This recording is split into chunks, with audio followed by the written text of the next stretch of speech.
Roy Suryo bersama Rismond Sianipar dan Tifauziah Tiasuma alias RRT mengajukan gugatan uji materi terhadap sejumlah pasal dalam Kitab Undang-Undang Hukum Pidana atau KUHP dan Undang-Undang Informasi dan Transaksi Elektronik atau UU ITE ke Mahkamah Konstitusi atau MK.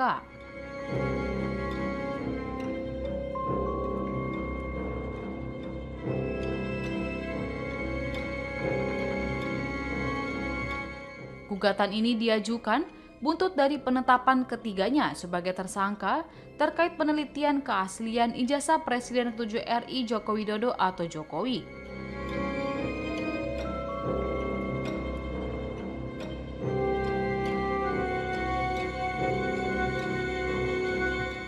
Dalam sidang pendahuluan perkara nomor 50, Roy Suryo CS hadir bersama kuasa hukumnya Refli Harun.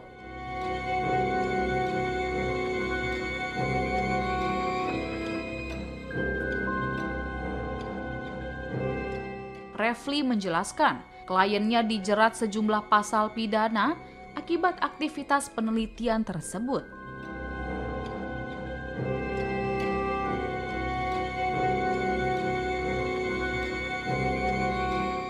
Diketahui pasal yang dikenakan antara lain pasal 310 dan 311 KUHP, pasal 32 ayat 1 Jungto pasal 48 ayat 1, pasal 35 Jungto pasal 51 ayat 1.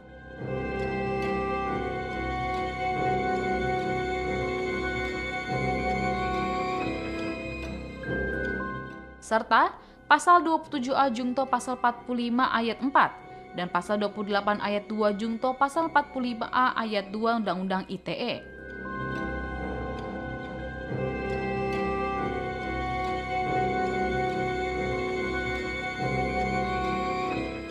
Refli menilai penerapan pasal-pasal tersebut bertentangan dengan konstitusi, khususnya pasal 28D ayat 1, pasal 28E ayat 3, dan pasal 28F Undang-Undang Dasar 1945.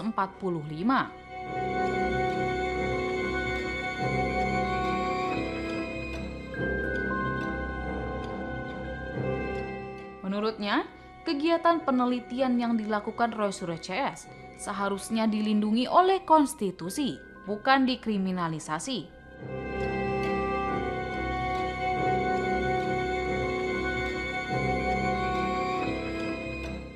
Refli menegaskan pihaknya tidak meminta agar pasal-pasal yang diuji dibatalkan secara keseluruhan.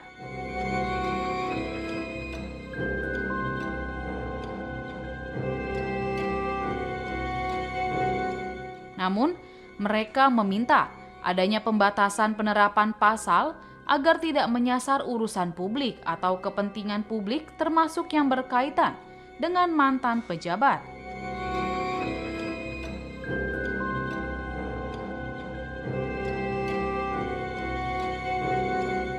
Dalam sidang, Wakil Ketua MK Saldi Isra selaku Ketua Majelis Hakim Panel menyoroti kedudukan hukum para pemohon.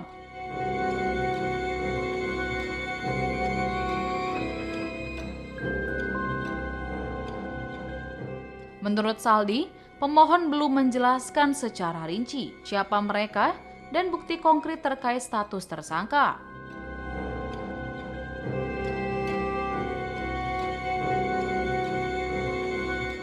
Selain itu, permohonan belum menunjukkan hubungan sebab akibat antara pasal yang diuji dengan kerugian hak konstitusional mereka.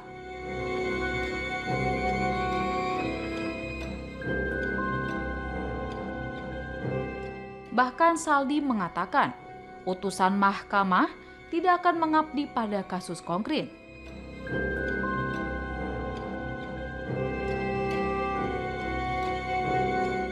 Ia mengingatkan pentingnya pemohon pengujian undang-undang untuk memberikan elaborasi konkret terkait pemaknaan norma pasal yang dimohonkan ke MK.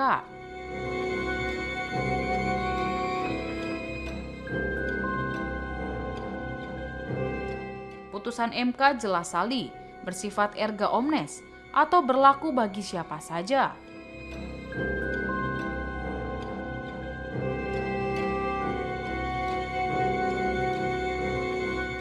Oleh sebab itu, Saldi menyarankan Roy Suryo CS untuk memperbaiki permohonannya dengan memperjelas argumentasi pada bagian alasan permohonan.